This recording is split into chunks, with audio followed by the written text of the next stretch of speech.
Hello guys, তোমরা সব কেমন আছো? অনেক দিন পরে দেখা হলো। আমার ফোনটা ভীষণ হ্যাং করছে, পাচ্ছি না। আমি অনেক দিন পর এলাম।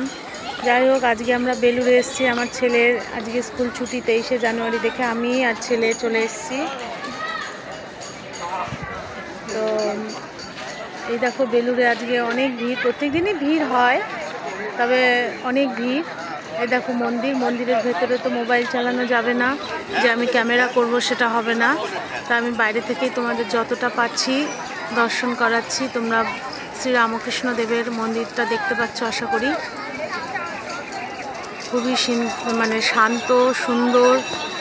এত সুন্দর মন্দিরের ভেতরটা ঢুকলে না মনটা জুড়িয়ে যায়। আর এই পাশে হচ্ছে গঙ্গা, চারিপাশে অনেক ভিড়। এবার প্রসাদের ঘন্টাটা বেজে গেছে। এখন প্রসাদের জন্য আমরা সব এগোচ্ছি। ঘন্টা দেওয়া হচ্ছে।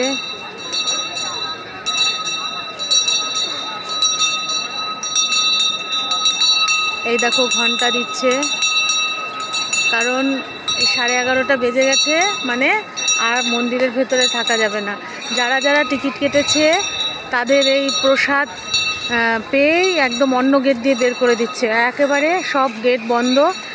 যে প্রসাদ পাবে সে প্রসাদ দিয়ে ঢুকবে, আর তা না হলে যারা প্রসাদ নেবে না, এমনি ঠাকুরকে দর্শন করে নিয়েছেন, তারা বেরিয়ে যাচ্ছে। মানে বের হতে বাধ্য 11:30 পর। আর গেট বন্ধ থাকে, কাউকে ঢোকানো হয় না, একদম বের করানো হয় সবাইকেই। তো যারা প্রসাদ পাবে প্রসাদ খেয়ে বের হয়ে যাবে।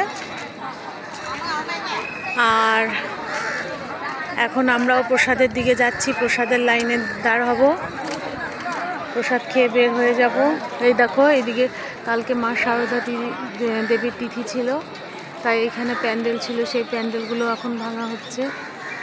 কালকেও একটা তিথি ছিল ভালো। তোমরা সবাই দেখো, সঙ্গে থাকো। ভালো লাগলে চ্যানেলটিকে সাবস্ক্রাইব করো, শেয়ার করতে ভুলো না, অবশ্যই লাইক আর কমেন্ট করো। আজকের মতো এখানে। এই দেখো প্রসাদের লাইন।